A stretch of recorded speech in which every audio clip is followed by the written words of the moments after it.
Good evening, dear parents, students, ladies, and gentlemen. At the outset, let me say thank you very much on my being invited to this forum of career guidance. I have to agree to some extent that the title Quantity Surveyor conjures upon a variety of different images among those who are not familiar with it. Quantity surveying is basically measuring inputs and outputs for the proposed and completed works. And that has been started as a practice, as a profession, and now it is an applied science that even going up to postdoctoral level. There are PhDs in quantity survey. However, for some, the title of quantity survey is outmoded, and they argue that it no longer describes the specific role that is undertaken. There were quantity surveys in Britain before the Napoleonic Wars, and the origins can be traced back to the ancient Egyptian civilization, where estimates for their magnificent structures were given by some dedicated personnel, and that it developed into an occupation during the 17th century with the restoration of London after the Great Fire. One of my colleagues, Professor Srinath Pedra, had written down, I came across a very good write-up accidentally before I come into this forum. And he says that in 1836, the profession entered its new age when the new House of Parliament in Britain, designed by Sir Charles Barry, became the first major public contract to be measured and tendered using detailed bill of quantities. You don't need to worry about what you mean by bill of quantities. It is a kind of a document that sets out the quantities to a selected set of trades in typical building construction and measured according to standard method of measurement.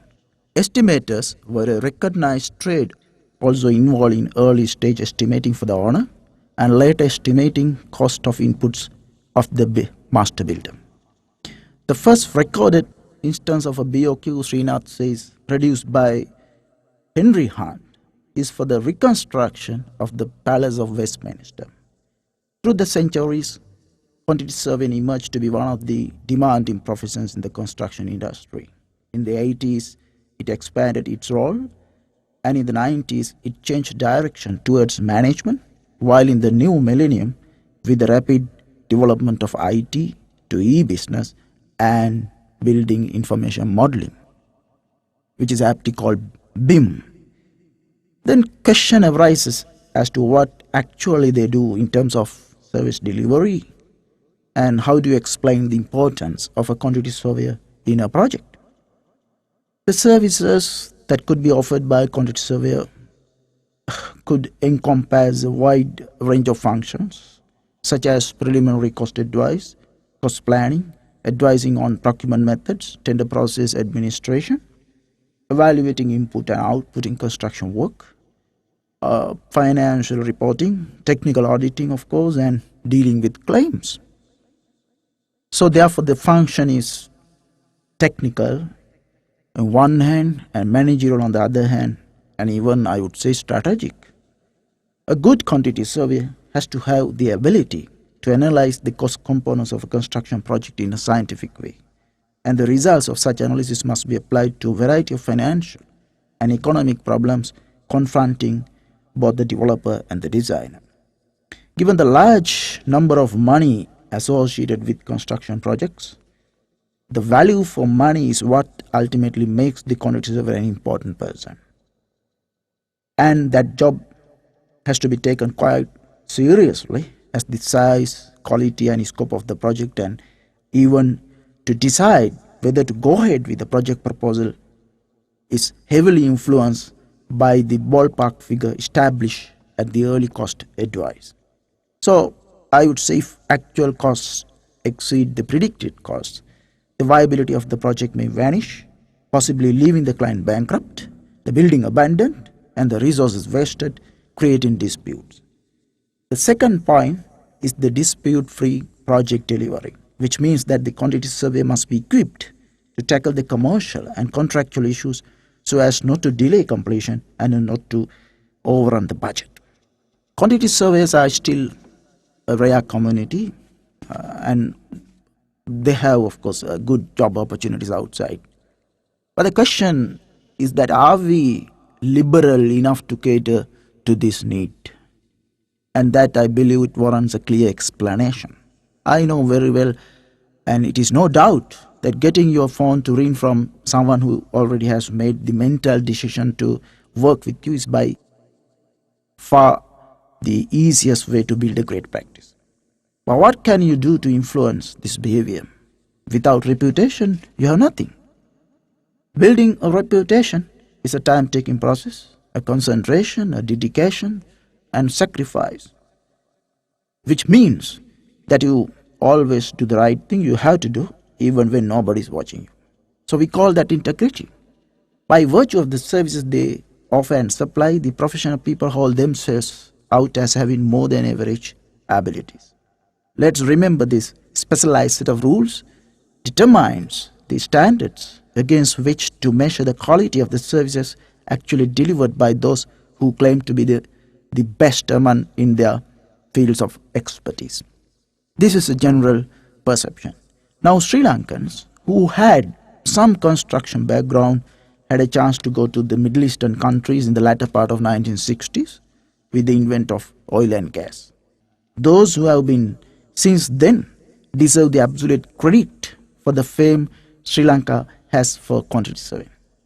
So I always have a gratitude to all the predecessors, whether they are graduates or not, who actually contributed this paradigm shift, mostly in silence.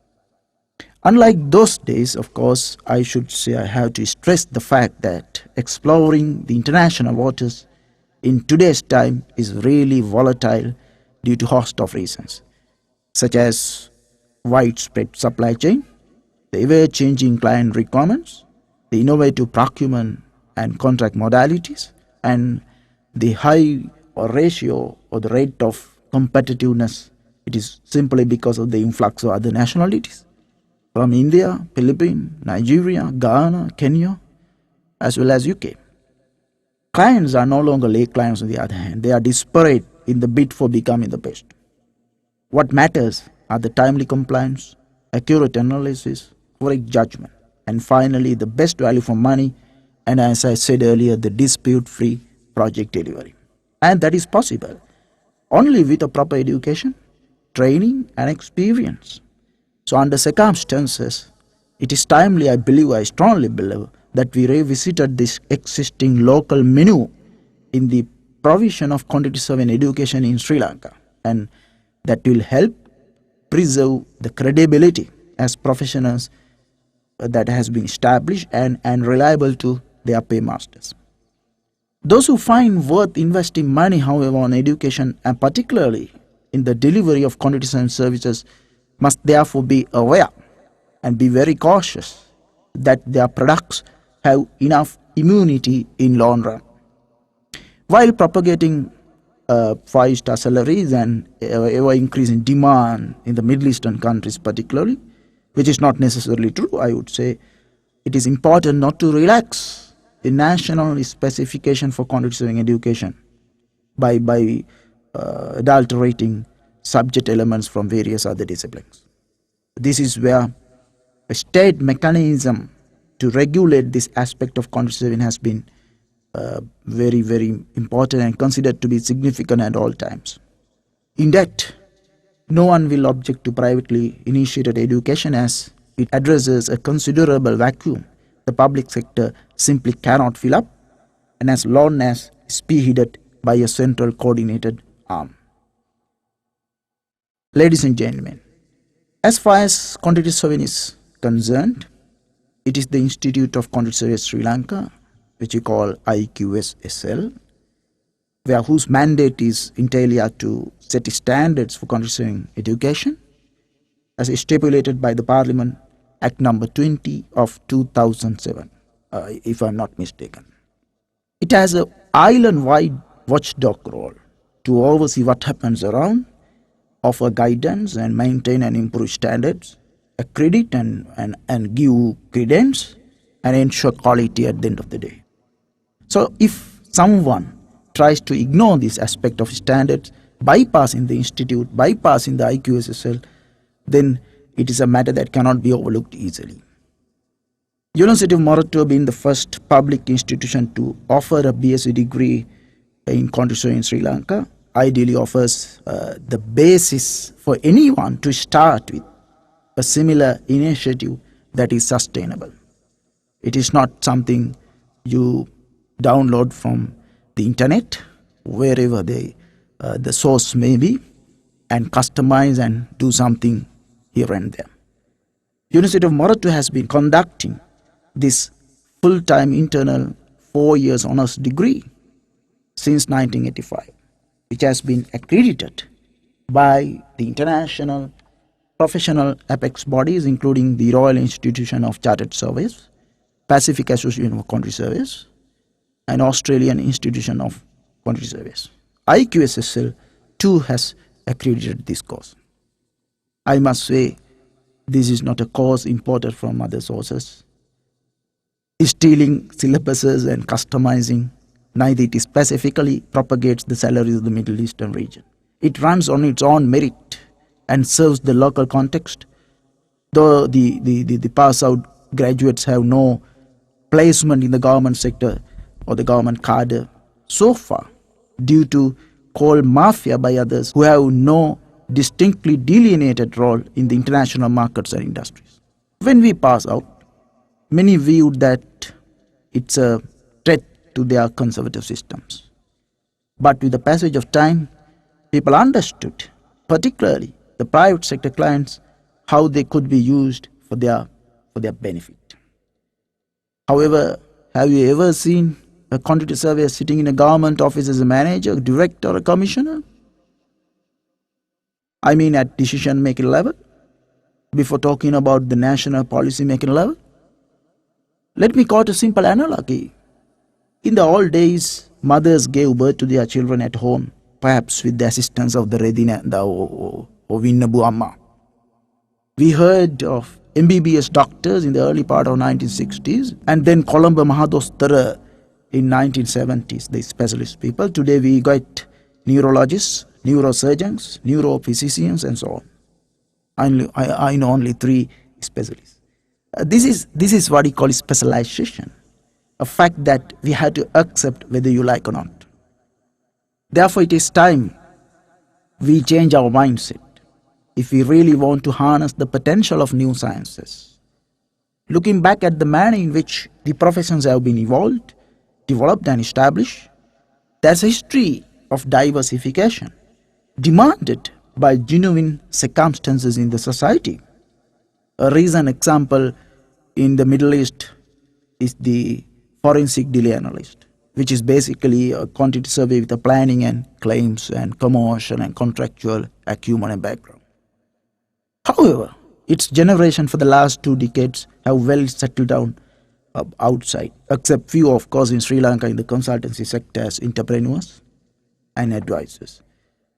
And they have been working as quantity surveyors, contracts administrators, commercial managers, senior contracts specialists, cost consultants, advisors, strategists, to many landmark projects in more than 34 countries. This particular degree is conducted with a wide range of subjects related to the construction, cost management, total management, all services that support the core activities of the construction. Now, the foreign clients, investors, developers, and government organizations do have a clear understanding as to how Sri Lankan graduate and chartered quantity surveyors have been skillful in the discharge of their commercial and contracts-related functions. Therefore, ladies and gentlemen, quantity surveys wide range of competencies on construction contract practice, construction technology, environmental services, economics of construction, financial management, procurement, and so on and so forth, lead the profession to venture into new directions such as project management, risk management, value management, claims management, dispute resolution, development appraisal, and so on. It should, however, be noted that as this result only a considerable demand for Sri Lankan quantity surveys has been created for the last couple of years. It is important, therefore, to address this vacuum in the same manner and demand only by sending more and more quantity surveys of the same caliber. Quality is not a function of quantity. Instead, a dimension of a well-structured form of education, training and experience, and it essentially warrants qualified academic staff as well as physical resources. I mean for the education and training part. Quantity surveys have been in the state sector since the time of the Public Works Department. If I go back a little bit of the history of Sri Lanka, most of these placements were ad hoc, contract or project basis, involving a very limited sphere of work, measurement and evaluation. What has to be done is very simple. First, accept in principle the importance of quantity surveys and then revisit the scheme of recruitment that belonged to grandmother's time and absorb young graduates and chartered qualified quantity surveyors and put them in the right position compatible with other allied professionals. I identified 4 pillars to do that. The Institute of Quantity Surveyors, Sri Lanka, in line with the Ministry of Construction, the Public Administration Ministry and the Salaries and Cadre Commission, or whoever is responsible, in the benefit of the country, from the stake of the public.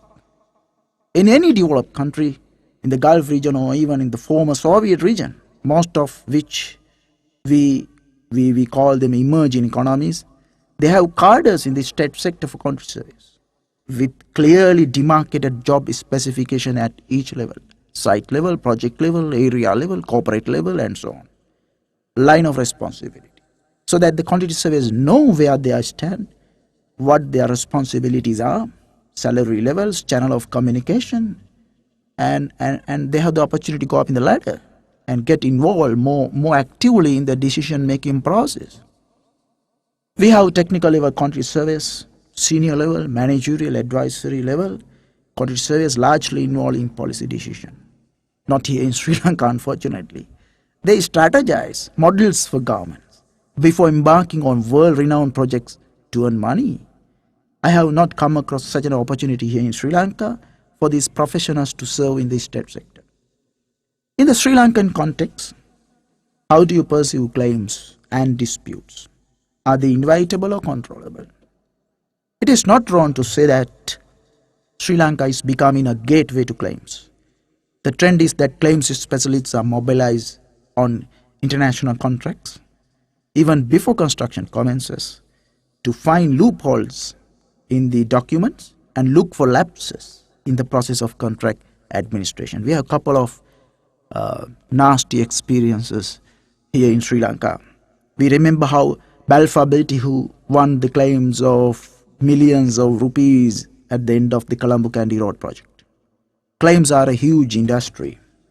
The Southern Expressway project experienced 4.6 billion claim, Sri Lankan rupee billion claim against the government. In such cases, where are the quantity surveys? Quantity surveys must adopt effective cost control mechanisms to ensure that the project is delivered within the allocated budget, and that is their expertise. And it is why the importance of deploying qualified quantity surveys has become so significant now than ever before, predominantly in the state sector, having large-scale foreign-funded projects where the funds are generally taken back home via loophole engineering. It is loophole engineering. When we come to disputes, we have good lessons outside our country. What the parties need is something that works well, indeed works faster, cheaper, and less contentious. Parties strongly believe in a process which the parties retain the right to decide the outcome of their dispute, rather than a court order and arbitral award. Most frustratingly, however, it has been seen that the non-quantity surveyors whose background is engineering, IT, management, whatever, are trying hard to get quantity surveying courses delivered for easy cash by hook or crook, entering into affiliations with various foreign universities has become a fashion in the name of private education here in Sri Lanka, covering the popular supply to demand myth murmuring around. For example, I have seen one private institute had advertised a quantity surveying course with a picture of a land surveyor taking levels with a theodolite. Some even have started courses without lecturers qualified on board. Possessing a BS is not enough for a lecturer, I would say. He or she has to have a first class or at least a second upper division to take up the position of a lecturer in a traditional university circle. Of course, exceptions are there. These parameters have been set out and established existing since years and years, and they have embedded as norms and traditions in the university circle where the academicians should themselves respect at the outset these norms and traditions. Very recently, I was invited for a guest lecture in a private organization where they intend to start up a new quantity surveying degree course. So they have, it seems that they have imported the syllabus from a foreign university and they're going to do that here without having qualified quantity surveyors on board with an academic orientation, particularly to give lectures. Now, in that session, I met one of the very renowned lawyers in this country who delivered a lecture on the title, The Quantity Surveyor's Role in the Construction Projects. What a saga is this? A lawyer is talking about the quantity surveying functions. Now, in Sri Lanka, typically we come across very pathetic situation where the cricketers are doing politics and the politicians are singing and so on. What a saga is this? Now, let's say, more importantly, the degree level qualifications are not sought by prospective employers. I would say, if they are targeting the Middle Eastern country. However, it will be a boon to Sri Lankan students seeking a quantity degree to further their ambitions of gaining employment in a field offering opportunity for migration, which is, for example, quantity surveying. However, there are more than 15 quantity surveying courses in Colombo itself, promising 5-star salaries in the Middle East. Let me say, there will be no star if we start sending half-baked 6-month broiler chicken. Syllabuses are all over the internet and advertisements are hanging all over the light posts, sometimes saying this is a RICS degree. I must say, I'm also a fellow of the RICS, and RICS is not a degree awarding institution. Therefore, parents, first of all, and top of all, must be vigilant in the choice of those advertised affiliations to various foreign universities and mushroom ad hocly run courses hither and thither. Master degrees is another side of the same token. Basically, as far as I know, correct me if I am wrong, MScs are for the professionals filling an academic gap in the pursuit of their professional career in a specialized area of chosen industrial application. For example, we have BSc in civil engineering and MSc in structural engineering. Similarly, there can be MScs in cost modeling if anyone wants, or development appraisals and so on, or claims management or contract administration. The fact is that quantity surveying is primary by profession. Any secondary discipline can be mastered. However, it is unfortunate to see that there are master degrees on distance basis, doing a couple of coursework on a few selected textbooks, without even any lecturer interaction. When the number of learning or contact hours is calculated, ironically, that approximates only to a 1/16th of a full-time internal BSc degree. The question is, who has been cheated? Whose money? Whose time? Whose expectations? The innocent parents and then the children, their future. The other side of the same token is the quest for top-up degrees, and we consider it anyway requires a careful appraisal by academicians. It is the job that should be given to academicians. The fundamentals, as I have pursued in many recent arguments is the desire to have further education for those who have already entered into the industry with some qualification. And not to be bewildering that lateral top-up degrees are a norm in the modern educational circles in many countries where liberal education policies have been adopted. And it does not anyway mean to have a floodgate. It is where academicians, as I said earlier, have an in-depth evaluative role to play, considering the course curriculum, lecturer and supervised interactions, number of or the depth of coursework, dissertations, in-plant training, workshops, student presentations, industry visits, group work, and whatever I would say, video and audio presentations, debates, whatever various other university-specific elements. It has no injustice to say that the integral parts of a basic degree as such are considered in close proximity prior to grant the appropriate placement in top-up degrees for technical level industry personnel. I hope they won't antagonize with me. Take everything optimistically. Look at from a very holistic point of view. Don't see things individually. And on the other hand, I have to recall that Parliament Act number 20 of 2007 confers the IQSSL to disseminate and impart knowledge of country surveying through educational programs. The IQSSL, the chartered professional body solely representing the country surveying profession in this country, must not only remain committed to offering the best in training, but also ensure that it is meticulously seen to be done. And it must also be vigilant that the national standards are not compromised under any circumstances, despite the popular argument that the lack of placements in the local university circle, which should be addressed on its own merit without conceding quality under any circumstances. The decision to choose the right education provider is not a decision simply based on cost or duration of the course, but on quality and subsequently the level of employability. Several institutions which do not have formal educational accreditation seem to have engaged in training content service here in Sri Lanka, and it is very important that parents who wish to be their son or daughter a qualified quantity survey be vigilant and cautious.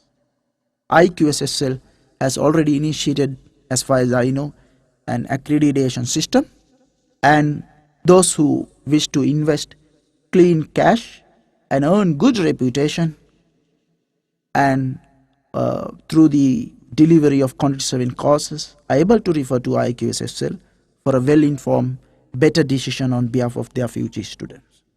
Before I conclude, let me add one final remark. The growth of education in Sri Lanka has been questionable, despite a visible growth in the number of people who seek higher education. Many institutions have come up with some kind of education yet unregulated without any proper state machinery intervention. Besides promising factors, some dirty business and politics have played and are being played in the education sector and is spoiling the educational system. Parents must also make sure that their children are getting better education than theirs. And I believe people are naturally be prudent. So apply this prudence in making a proper choice. And this strong aspiration is very promising, and it has increased the demand for educational opportunities, not for educational opportunism. In between this tough competition, some of the institutions have turned the focus on mere business rather than focusing on the education itself. Today, market uses different strategies to attract students to the institutions, and some of these have made major shift in the concept of education itself.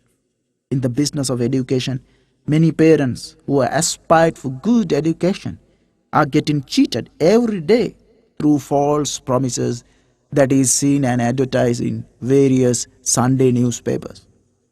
It is our duty as professionals, I believe, I strongly believe, to make this situation aware or makes the public aware of these negativities. When the level of service provided falls below the accepted level of basic competency, the consequences can be financially catastrophic. In such instances, it may be possible to pursue a professional negligence claims against the quantity surveyor. It is not the beauty of the building you should look at. It is the construction of the foundation that will stand the test of time. I wish you all the best and good luck. Thank you very much.